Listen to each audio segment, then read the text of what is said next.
Good afternoon students. जैसा कि हमारा जो अध्याय चल रहा है मानवीय करुणा की दिव्य चमक, इसमें से जो शेष रहता है अंतिम जो पद है, यहाँ से शुरू करते हैं।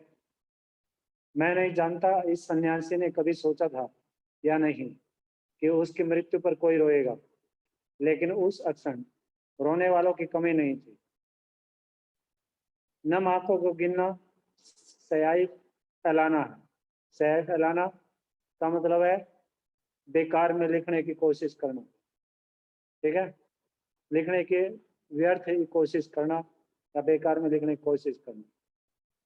इस तरह हमारे बीच से वह चला गया जो हम में से सबसे अधिक छायादार, फल फूल गंध से भरा और सबसे अलग सबका होकर सबसे ऊंचाई पर मानवीय करुणा की दिव्य चमक में लहलाता खड़ा था। लहलाता होता है शान से झूमता हुआ, जिसकी स्मृति हम सबके मन में जो उनके निकट थे किसी यज्ञ की पवित्र आग की आंच की तरह आजीवन बनी रहेगी। आंच आंच होता है गर्मी, उष्मा, ठीक है। और आजीवन, जीवन पर्यंत कौन सा समास है आजीवन में? 9th क्लास में पढ़कर भी आए हो, पता है किसी को कौन सा समास है आजीवन में? अव्ययी भाव समास। पर्यंत शब्द आ जाए, बर आ जाए, तक आ जाए, ये पहचान है अव्ययी भाव समास की, ठीक है। और भी ऐसे ऐसे शब्द है जो अव्ययी भाव समास की पहचान बताते हैं, ठीक है। तो आगे चलिएगा। मैं उस पवित्र ज्योति की याद में सरदानत हूँ। सरदानत का मतलब होता है प्रेम और भक्ति से किसी के समक्ष झुक जाना। प्रेम और भक्ति से किसी के सामने झुक जाना, तो उसको क्या बोलते हैं? उसे बोलते हैं सरदानत, ठीक है। अब ये जो अध्याय था मानवीय करुणा की दिव्य चमक, ये आपका समाप्त हो गया। अब इसमें से अभ्यास के प्रश्नोत्तर देख लीजिएगा आप। सबसे पहले है, फादर की उपस्थिति देवदार की छाया जैसी क्यों लगती थी? फादर की उपस्थिति देवदार की छाया जैसी इसलिए लगती थी क्योंकि वे हर समय क्या करते थे? हर किसी के घर अगर कोई उत्सव होता तो उस उत्सव में शामिल होते थे। अगर कोई संस्कार है तो संस्कार पर भी वो खड़े रहते थे। उन्होंने हमेशा भाईचारे की जो भावना है उनके अंदर रही है, और इस तरह से वो एक धर्म गुरु की तरह दूसरों को आशीर्वाद भी दिया करते थे, और उनकी उपस्थिति दूसरों को भी देते थे और लेखक को भी वो धर्म गुरु की तरह आशीर्वाद दिया करते थे। उनकी उपस्थिति में प्रत्येक काम शांति और सरलता से संपन्न हो जाया करता था। लेखक के बच्चे के मुंह में अन्न का पहला दाना भी फादर कामिल गुरके ने ही डाला था। इसीलिए उस क्षण उनकी नीली आंखों में जो ममता और प्यार नजर आ रहा है, उससे लेखक को फादर बुल्के की उपस्थिति देवदार की छाया की भांति लगती है, ठीक है। आगे चलिएगा। फादर बुल्के भारतीय संस्कृति का अभिन्न अंग है, किस आधार पर ऐसा कहा जा सकता है? लेखक ने फादर बुल्के को भारतीय संस्कृति का अभिन्न अंग इसलिए बताया है क्योंकि फादर बुल्के बेल्जियम के रहने वाले थे, रेमस चैपल नामक जगह के रहने वाले थे। उन्होंने सन्यासी बनकर भारत में आने का निर्णय भी किया है। भारत में उन्होंने भारतीय संस्कृति को अच्छे से जाना भी है और समझा भी है और निभाया भी है, और इस तरह से मसीही धर्म से संबंध रखते हुए भी उन्होंने हिंदी में शोध कार्य भी किया। शोध का विषय उन्होंने जो लिया था वो था राम कथा उत्पत्ति और विकास। इससे उनके भारतीय संस्कृति के प्रति लगाव का पता चलता है। जब तक राम कथा है उस समय तक इस विदेशी भारतीय साधु को राम कथा के लिए याद भी किया जाएगा, और इस आधार पर हम कह सकते हैं कि फादर बुल्के भारतीय संस्कृति का एक अभिन्न अंग बनकर रह गए। आगे चलिएगा। पाठ में आए उन प्रसंगों का उल्लेख कीजिए जिनसे फादर बुल्के का हिंदी प्रेम प्रकट होता है। फादर बुल्के विदेशी होते हुए भी भारतीय रहे हैं। उनको हिंदी से विशेष लगाव रहा है। उन्होंने हिंदी में प्रयाग विश्वविद्यालय से शोध कार्य भी किया है, और फादर बुल्के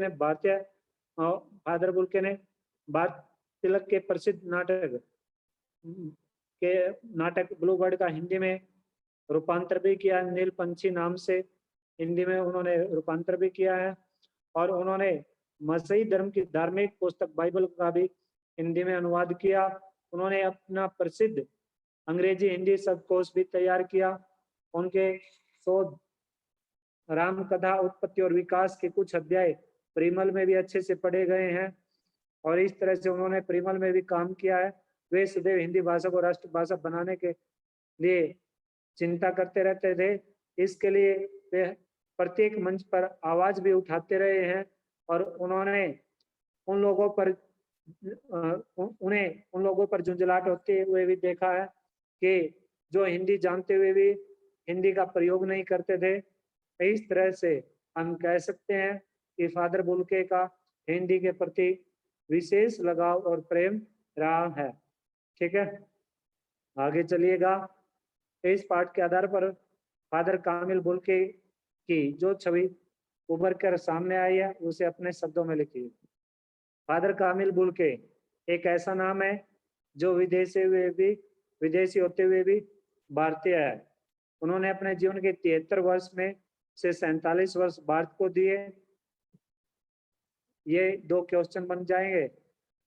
उन्होंने कुल कितना जीवन व्यतीत किया, यानी कुल कितने वर्षों तक जीवित रहे, 73 वर्ष तक, और भारत में कितने वर्षों तक रहे, 47 वर्षों तक। ठीक है, उन 47 वर्षों में उन्होंने भारत के प्रति, हिंदी के प्रति और यहाँ के साहित्य के प्रति विशेष निष्ठा भी दिखाई है। उनका व्यक्तित्व दूसरों को तपती धूप में शीतलता प्रदान करने वालों में का रहा है। उन्होंने सदैव सबके लिए एक बड़े भाई की भूमिका भी निभाई है। उनकी उपस्थिति में सभी कार्य बड़ी शांति और आसानी से संपन्न हो जाया करते थे। उनका व्यक्तित्व संयम धारण किए हुए था और इस तरह से किसी ने भी उन्हें कभी भी क्रोध करते हुए नहीं देखा है। इसलिए वे सबके साथ प्यार ममता से मिलते रहते थे। जिसे एक बार मिल जाते थे, जिसे एक बार वो रिश्ता जोड़ लेते थे, फिर वो उस रिश्ते को अच्छे से बखूबी निभाया करते थे, कभी तोड़ने की कोशिश नहीं करते थे। इस तरह से फादर अपने से संबंधित सभी लोगों के घर परिवार दुख तकलीफों को जानकारी अपने पास रखते थे और दुख के समय उनके मुख से निकले 2 शब्द जीवन में नया जोश भर देते थे। फादर बुल्के का व्यक्तित्व वास्तव में देवदार की छाया के समान है। उनसे संबंध बनाने के बाद आपके बड़े भाई के अपनातव, ममता, प्यार और आशीर्वाद को कभी भी आप भूल नहीं सकते हो। अगर किसी भी व्यक्ति ने उनसे संबंध बना लिया था तो वो ये सभी चीजें उनसे प्राप्त करते थे। एक बड़े भाई का उत्तरदायित्व उनसे प्राप्त होता था, ममता उनके अंदर से निकल के आते थे, प्यार, आशीर्वाद, ये सभी फादर कामिल बुल्के जी के अंदर से प्रस्फुटित होते थे। ठीक है, आगे चलिएगा आप। लेखक ने फादर बुल्के को मानवीय करुणा की दिव्य चमक क्यों कहा? बहुत ही महत्वपूर्ण है क्योंकि अध्याय का नाम भी मानवीय करुणा की दिव्य चमक रहा है। तो समझने की कोशिश करना, सारा का सारा निचोड़ है इस अध्याय का। देखिए, फादर बुल्के का व्यक्तित्व सबसे अलग रहा है। उनके मन में सबके लिए अपनापन रहा है। सबके साथ होते हुए भी वे अपने व्यवहार, अपनातव, अपने बचपने के कारण यानी वात्सल्य के कारण अलग ही दिखाई देते हैं। वे सबके साथ एक सा व्यवहार करते थे। उनका मन करुणामय था। वे सब जान पहचान वालों के परिवार के दुख सुख की पूरी जानकारी रखते थे। हर किसी के दुख में दुखी होना और सुख में खुशी अनुभव प्राप्त करना उनका स्वभाव था। जब वे दिल्ली आते थे तो समय न होने पर भी सबकी खोज खबर लेकर वापिस जाया करते थे।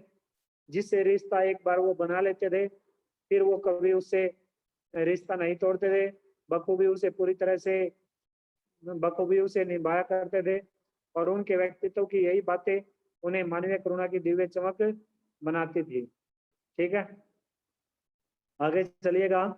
फादर बुल्के ने सन्यासी के परंपरागत छवि से अलग एक नई छवि प्रस्तुत की है। कैसे? फादर बुल्के अपनी वेशभूषा और संकल्प से सन्यासी थे, लेकिन वे मन से सन्यासी बिल्कुल भी नहीं थे। सन्यासी सबके होते थे, लेकिन सन्यासी सबके होते हैं, वे किसी से विशेष संबंध बनाकर नहीं रखते, परंतु फादर बुल्के जिससे रिश्ता बना लेते थे उसे कभी नहीं तोड़ते थे। कहने का तात्पर्य यही है इन पंक्तियों में, जो सन्यासी होता है ना, सन्यासी किसी से रिश्ता नाता नहीं रखता। वो इस संसार से उसे कोई मोह माया नहीं होती, वो त्याग देता है सब मोह माया को, रिश्ते नातों को, सबको त्याग देता है सन्यासी। ठीक है। लेकिन ये जो फादर कामिल बुल्के थे, इन्होंने सन्यासियों जैसा अपना जीवन व्यतीत किया है, लेकिन इन्होंने सभी नियम सन्यासियों के धारण किए हुए थे अपने जीवन में, लेकिन फिर भी ये सभी से रिश्ता भी बनाते थे और सुख दुख में सभी के साथ ये हमेशा ही खड़े रहते थे। ठीक है। तो इस तरह से जिसे ये एक बार रिश्ता बना लेते थे उनसे कभी नहीं तोड़ते थे। वर्षों बाद मिलने पर भी उनसे अपना तो कि मैं अनुभव की जा सकती थी। जब वे दिल्ली जाते थे तो अपने जाने वालों को अवश्य ही उन मिलकर वे जाया करते थे, और इस तरह जब वो वापस जाते थे तो जो भी उनका जानकार होता था तो उनसे अवश्य ही मिलकर वो जाते थे। जो उनको चाहने वाला था उनसे वो अवश्य मिलते थे। ठीक है। ऐसा कोई सन्यासी बिल्कुल भी नहीं करता, इसलिए वे परंपरागत सन्यासी की छवि से अलग ही प्रतीत होते थे। ठीक है। आगे चलिएगा। आशय स्पष्ट करना है। नम आंखों को गिनना, स्याही फैलाना है। लेखक फादर बुल्के को याद इसलिए करते हैं क्योंकि उनके अंतिम संस्कार में जितने भी लोग शामिल हुए थे सभी की आंखों से आंसू बह रहे थे, और इस तरह से लेखक अब उन लोगों को गिनने लगे तो उनकी अपनी आंखों से भी उस समय आंसू निकल रहे थे। क्यों निकल रहे थे? क्योंकि वो किसकी यादों में खोए हुए थे? फादर कामिल बुल्के की यादों में खोए हुए थे। सभी के सभी जो वहां पर जन सैलाब था, जब उनका फादर कामिल बुल्के जी के पार्थिव शरीर को ले जाया जा रहा था, उनकी अंतिम यात्रा थी, तो उस अंतिम यात्रा पर बहुत ही जन सैलाब उमड़ पड़ा था और सभी की आंखों से आंसू बह रहे थे, और लेखक की आंखों से भी आंसू बह रहे थे, क्योंकि लेखक भी उनकी यादों को, जो लेखक के साथ उन्होंने इतने वर्षों तक जीवन व्यतीत किया, उनका साथ निभाया, हर एक सुख दुख में उनके साथ खड़े रहते थे। लेखक ने उनसे काफी कुछ प्रेरणा प्राप्त की है, तो काफी कुछ सीख प्राप्त की है। तो इस तरह से लेखक भी क्या कर रहे थे, लेखक की आंखों से भी अविरल धारा बहनी शुरू हो चुकी थी लेखक की आंखों से। ठीक है। और वे उस पल को स्मरण नहीं कर पाएगा और उस पल को याद नहीं कर पाएगा जिस पल को उनकी मृत्यु हुई, क्योंकि वो लेखक क्या थे? लेखक हमेशा ही उन्हें अपने बड़े भाई माना करते थे। ठीक है। और इस तरह से सभी की आंखों के सामने एक धुंधलापन सा प्रतीत हो रहा था, क्योंकि सभी की आंखों से क्या बह रहे थे? आंसू बह रहे थे। ठीक है। तो इस तरह से नम आंखों को गिनना स्याही फैलाना जैसा है। ठीक है। बेकार में लिखना, स्याही फैलाने का मैंने आपको क्या बताया?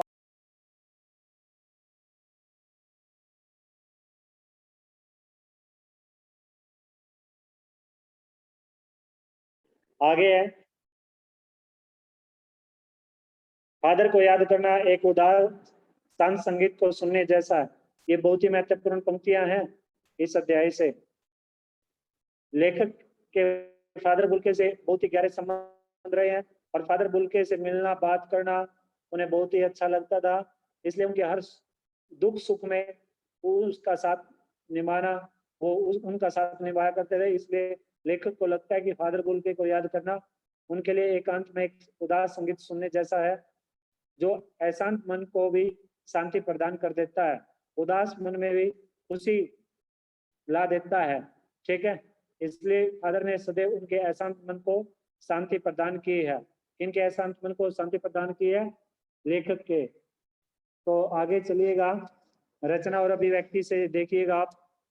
रचना और अभिव्यक्ति से आपके विचार से बुल्के ने भारत आने का मन क्यों बनाया होगा? फादर बुल्के का जन्म बेल्जियम के रेम्स चैपल में हुआ था। ये बात मैंने आपको पहले बताई है। जब वो इंजीनियरिंग के अंतिम वर्ष में थे तब उनके मन में सन्यासी बनने की इच्छा जाग गई थी और उन्होंने सन्यासी बनकर भारत आने का मन भी बनाया था। उनके मन में भारत आने की बात इसलिए उठी क्योंकि भारत को साधु संतों का देश कहा जाता है, इसलिए वे भारत आकर आध्यात्मिकता में डूबना चाहते थे, क्योंकि भारत देश आध्यात्मिकता का केंद्र रहा है। इसलिए उन्हें लगा कि भारत में उन्हें सच्चे अर्थों में आत्मा का ज्ञान प्राप्त हो सकता है। ठीक है, आगे है, बहुत सुंदर है मेरी जन्मभूमि रेम्स चैपल। इस पंक्ति में फादर बुल्के की अपनी जन्मभूमि के प्रति कौन सी भावनाएं अभिव्यक्त होती हैं? आप अपनी जन्मभूमि के बारे में क्या सोचते हैं? देखिए, फादर बुल्के का जन्म बेल्जियम के रेम्स चैपल में हुआ था, परंतु उन्होंने अपनी जन्मभूमि के लिए भारत को ही चुना। उन्होंने अपनी आयु का लगभग 1/3 भाग भारत में व्यतीत किया, यानी कि 47 वर्षों तक फादर कामिल बुल्के जी भारत देश में रहे हैं। ठीक है, उन्हें भारत और भारत की भाषा हिंदी और यहाँ के लोगों से बहुत प्यार रहा है। वे अपनी जन्मभूमि रेम्स चैपल को कभी नहीं भूल पाए थे। रेम्स चैपल शहर उनकी आत्मा के एक कोने में बसा हुआ था और इस तरह से वे अपनी जन्मभूमि के गहरे रूप से जुड़े हुए थे। जिस मिट्टी में पलकर वे बड़े हुए थे उसकी महक वे अपने अंदर अनुभव किया करते थे। इसलिए लेखक ने यह पूछने पर भी कि कैसी है आपकी जन्मभूमि, फादर बुल्के ने तुरंत जवाब दिया कि उनकी जन्मभूमि बहुत सुंदर है। यह उत्तर उनकी आत्मा की आवाज थी। और इस तरह से हमें अपनी जन्मभूमि प्राणों से बढ़कर होती है और जन्मभूमि में ही मनुष्य का उचित विकास हो सकता है। उसकी आत्मा में अपनी जन्मभूमि की मिट्टी की महक अलग से ही दिखाई देती है और इस तरह से जन्मभूमि से मनुष्य का रिश्ता उसके जन्म से शुरू होकर उसके मरणोपरांत तक रहता है। जन्मभूमि ही हमें हमारी पहचान, हमारी संस्कृति और सभ्यता से अवगत कराती है। हमें अपनी जन्मभूमि के लिए कृतज्ञ होना चाहिए और उसकी रक्षा और सम्मान पर कभी आंच नहीं आने देनी चाहिए। आप एक छोटा सा एग्जाम्पल बताऊं, मान लीजिए हम हरियाणा में जन्म लेते हैं, आप लोगों ने हरियाणा में जन्म लिया हुआ और आप कहीं देश विदेश या किसी अन्य राज्य में जाते हो, जब आप हरियाणवी बोलते हो तो तुरंत पहचान हो जाती है कि आप हरियाणा के रहने वाले हो। और हरियाणा में भी अगर मान लीजिए आप सोनीपत से हो या रोहतक से हो या पानीपत से हो या फिर कैथल साइड से हो या रेवाड़ी साइड से हो, तो वहाँ का जो उस क्षेत्र की जो बोली है वो आपके मुख पर तुरंत आ जाती है। अब जैसे अपने पानीपत की बोली है, पानीपत की ऐसी बोली है, आप भले कितना मधुर बोल ले, कितना ही मीठा बोल ले, लेकिन सामने वाले को ऐसा लगता है जैसे वो कड़वा बोल रहे हो, कटाक्ष बोल रहे हो, ऐसा लगता है सामने वाले को। तो इस तरह से ऐसे ही रोहतक की है, ऐसे ही क्या नाम है कैथल की है, बांगरू में बोला जाएगा, सोनीपत की है। ठीक है, तो तुरंत ही पहचान जाते हैं।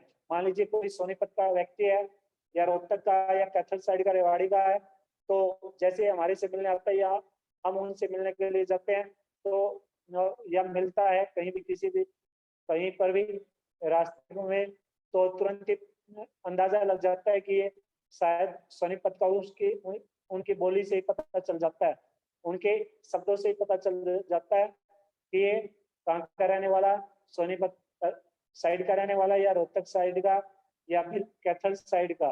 ठीक है, तो आगे चलिएगा आप। आगे आप जो परीक्षा उपयोगी अन्य महत्वपूर्ण है, जैसा एक पंक्ति बता दूं मैं आपको भारतेंदु जी ने कही है कि जिसको न निज गौरव व निज देश का अभिमान है, जिसको न निज गौरव व निज देश का अभिमान है, वह नर नहीं, नर पशु निरा है और मृतक समान है। ठीक है, ऐसी ऐसी पंक्तियां आपको हिंदी साहित्य में अवश्य ही पढ़ने को मिलेंगे। आप थोड़ी सी कोशिश करना प्रयास करो तो आपको ऐसी ऐसी पंक्तियां बहुत सारी मिलेंगे। अब आप आ जाइएगा आप सीधे 12वें प्रश्न पर आ जाइएगा आप। भाषा अध्ययन में निम्नलिखित वाक्यों में समुच्चय बोधक छांट कर अलग कीजिएगा।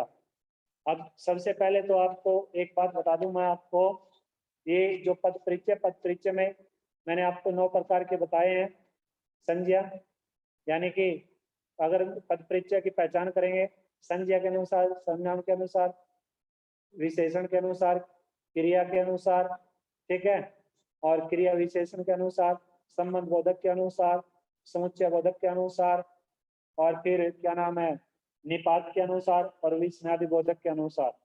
तो इस तरह से इसको पद परिचय को 2 भागों में विभाजित किया जाता है, एक विकारी और दूसरा अविकारी।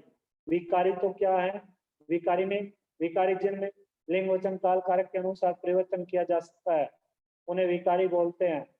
ठीक है, इसमें कौन कौन से आते हैं, संज्ञा, सर्वनाम, विशेषण और क्रिया, ये 4 भेद हैं। और इसमें अविकारी में जिनमें लिंग वचन काल कारक के अनुसार कोई भी परिवर्तन नहीं हो सकता उन्हें अविकारी कहते हैं।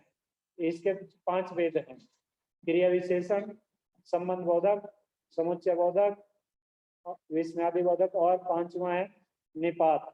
तो ये अविकारी का भेद है समुच्चय बोधक। ठीक है, समुच्चय का मतलब क्या होता है, जोड़ने का काम करने वाले, जिन योजक शब्दों से 2 वाक्य, 2 शब्दांश या 2 शब्दों, 2 वाक्यांशों को जोड़ने का काम किया जाता है उन्हें हम क्या कहते हैं, समुच्चय बोधक कहते हैं। ठीक है, तो देखिएगा तब भी जब वह इलाहाबाद में थे और तब भी जब वह दिल्ली आते थे, तो इसमें 2 वाक्यों को जोड़ने का काम जो किया गया है वो है समुच्चय बोधक शब्द, और शब्द से 2 वाक्यों को जोड़ने का काम किया गया है। आगे चलिएगा, माँ ने बचपन से ही घोषित कर दिया था कि लड़का हाथ से गया। अब यहाँ पर जो समुच्चय बोधक शब्द है इसमें की कौन सा है, की। ठीक है, आगे चलिएगा, वे रिश्ता बनाते थे तो तोड़ते नहीं थे। तो इसमें जो समुच्चय बोधक शब्द अगर छांटेंगे तो ठीक है, इसमें समुच्चय बोधक के भी 2 भेद है ना, 2 भेद, और उसके भी फिर उन दोनों के भी 4 प्रभेद बताए गए हैं। ठीक है, अंतिम है, और चौथा देखिए, अंतिम नहीं, चौथा देखिए आप, उनके मुख से सांत्वना के जादू भरे 2 शब्द सुनना एक ऐसी रोशनी से भर देता था जो किसी गहरी तपस्या से जन्मती है। अब इसमें जो समुच्चय बोधक शब्द है वो है जो। ठीक है, अब अंतिम देखिएगा, पिता और भाइयों के लिए मन में, पिता और भाइयों के लिए मन में, पिता और भाइयों के लिए मन में बहुत लगाव नहीं था, लेकिन वो स्मृति में अक्सर डूब जाते। तो इसमें जो समुच्चय बोधक शब्द प्रयोग हुआ है वो है लेकिन। कौन सा शब्द प्रयोग हुआ इसमें, लेकिन। ठीक है, अब आगे चलिएगा आप, इसमें सबसे पहले आप परीक्षा उपयोगी देखिएगा, बहुविकल्पीय है वो बाद में देखेंगे। लेखक को परिमल के दिन क्यों याद आते हैं, लेखक को परिमल के दिन क्यों याद आते हैं। परिमल मैंने आपको क्या बताया था, परिमल मैंने आपको एक क्या बताया था, एक साहित्यकारों की सभा होती है जिसमें वो क्या करते हैं, चर्चा परिचर्चा करते हैं अलग अलग विषयों पर। ठीक है, तो सेमिनार का नाम होता है, अंग्रेजी में इसे सेमिनार बोलते हैं, गोष्ठी हिंदी में बोला जाता है। तो देखिएगा, अब परिमल के दिन क्यों याद आते हैं लेखक को? क्योंकि परिमल में काम करने वाले सभी लोग एक पारिवारिक रिश्तों में बंधे हुए लगते थे लेखक को, और इस तरह से परिवार के बड़े सदस्य फादर बुल्के हुआ करते थे, और फादर बुल्के परिमल की सभी गतिविधियों करते और उसमें भाग भी लेते थे, और वे उनकी सभी सभाओं में गंभीर बहसें भी करते थे। उनकी रचनाओं पर बेबाक अपनी राय प्रकट किया करते थे और सुझाव भी लेते थे। इस तरह से वो अपनी राय प्रकट करते थे और तरह तरह के विचार प्रकट करते थे। लेखक को सदैव वे बड़े भाई की भूमिका में दिखाई देते थे, और इस तरह से लेखक को परिमल के दिन याद आते हैं। आगे चलिएगा, आगे चलिए। इसमें से जो परीक्षा उपयोगी महत्वपूर्ण हो सकता है, फादर बुल्के के परिवार के विषय में आप क्या जानते हैं? फादर बुल्के का बड़ा पूरा परिवार था, और परिवार में 2 भाई थे, 1 बहन थी, माँ और पिता थे। फादर के पिता एक व्यवसायी थे, और इस तरह से एक भाई उनका पादरी बन गया था और दूसरा भाई वहीं काम किया करता था। और उनकी बहन जिद्दी थी, जिद्दी स्वभाव के थे, सख्त थी, उसकी शादी बहुत देर से की थी, और इसलिए इस तरह से उन्हें अपनी माँ के से बहुत ही लगाव था, और प्राय वे अपनी माँ की यादों में डूबे रहते थे। इस तरह से उनका अपने पिता और भाइयों से विशेष लगाव बिल्कुल भी नहीं था, और भारत आने के बाद फादर 2 या 3 बार बेल्जियम गए होंगे। ठीक है, तो आगे चलिए। आगे है, फादर बुल्के ने बाद में आकर कहाँ शिक्षा प्राप्त की? फादर रेम्स चैपल से सन्यासी बनकर भारत आए थे। उन्होंने 2 साल तक जिसेट संघ में रहकर पादरियों से धर्माचार की पढ़ाई भी की थी। बाद में 9-10 सालों तक दार्जिलिंग में भी पढ़े, और कोलकाता से उन्हें बीए और इलाहाबाद से एमए की पढ़ाई की, और प्रयाग से में डॉक्टर धीरेन्द्र वर्मा उस समय हिंदी के एचओडी हुआ करते थे, तो वहां पर फादर ने अपना शोध कार्य भी पूरा किया उनकी देखरेख में। उनके शोध का विषय रहा राम कथा, उत्पत्ति और विकास, और जब तक भारत देश में राम कथा रहेगी तब तक फादर कामिल बुल्के को याद किया जाएगा। ठीक है, तो इस तरह से उन्होंने भारत आकर अपनी पढ़ाई को जारी रखा। आगे चलिएगा आप। आगे है इस पाठ के आधार पर बताइए कि फादर बुल्के का चरित्र चित्रण कैसा है। तो ये बहुत ही महत्वपूर्ण क्वेश्चन है इस अध्याय में। वैसे तो महत्वपूर्ण बहुत सारे हैं, ये सबसे महत्वपूर्ण बन सकता है क्योंकि उनके कैरेक्टर के बारे में पूछा जा सकता है आपसे। तो देखिए, सबसे पहले परिचय अगर जानते हैं तो फादर का जन्म बेल्जियम के रेम्स चैपल में हुआ था। उनके परिवार में माता पिता भी थे, 2 भाई थे और 1 बहन थी, और इंजीनियरिंग के अंतिम वर्ष में वो सन्यासी बनने की इच्छा उनके मन में जाग गई थी, और वे सन्यासी बनकर भारत आ गए थे क्योंकि वो भारत के साधु संतों से, यहाँ की आध्यात्मिकता से काफी प्रभावित थे, और वो उनके मन में यही विचार थे कि भारत देश में आकर वो आत्मा से संबंधित सच्चा ज्ञान प्राप्त कर सकते हैं।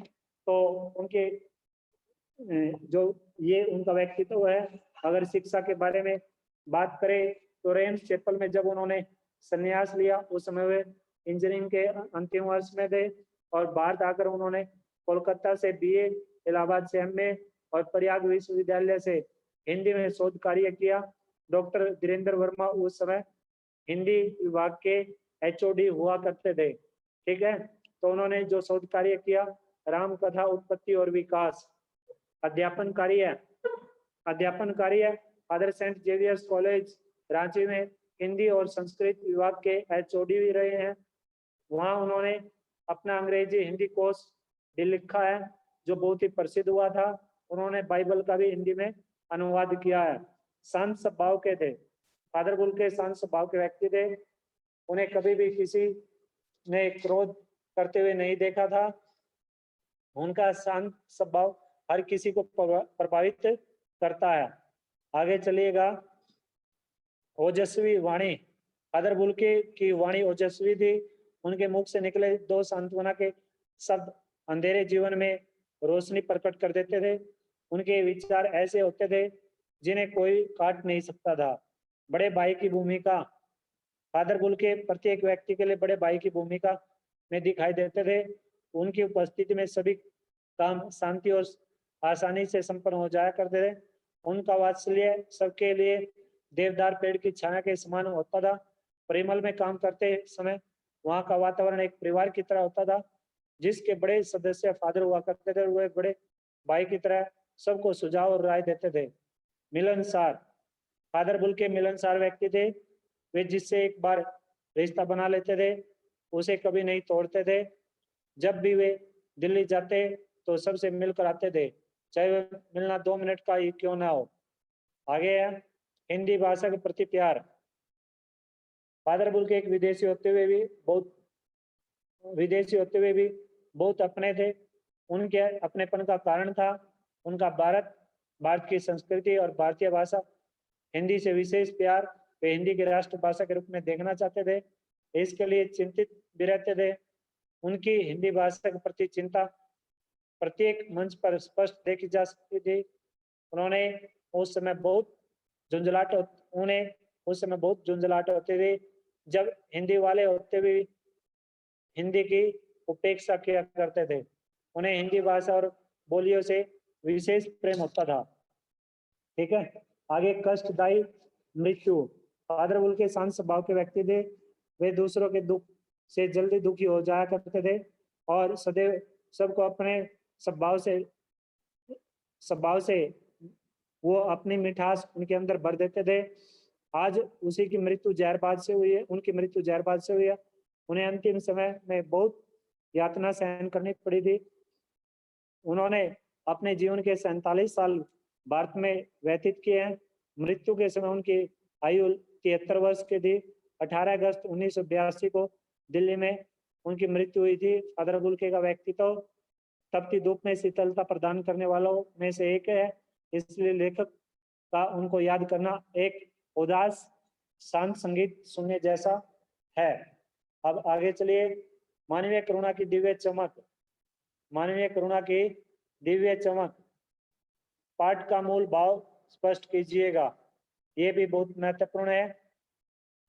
मानवीय करुणा की दिव्य चमक जो नामक पाठ है, ये एक संस्मरण के रूप में है हमारे पाठ्यक्रम में। इसके माध्यम से लेखक सर्वेश्वर दयाल सक्सेना जी फादर बुल्के को श्रद्धांजलि अर्पित करते हैं। फादर बुल्के का जीवन हम भारतवासियों के लिए एक प्रेरणादायक है।